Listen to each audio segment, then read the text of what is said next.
Welcome to the behaviour of trig functions near the origin. So when we talk about working in radian measures, we look at the very small angles. And if you were to use your calculator, you could test these out. But sine of a really small angle, so let's call it x, is approximately equal to the value of x itself. The same with tan x, it is approximately equal to x. And cos of really small angles approach 1. So we end up with a solution of 1. So applying those to limits, so therefore the limit as x approaches 0, so as x becomes really tiny, sine x approaches x, and so x over x is approximately equal to 1.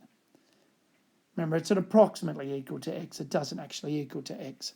And the same with the tan x. So the limit as x approaches 0 of tan x over x becomes x over x, which is approximately equal to 1. Thank you.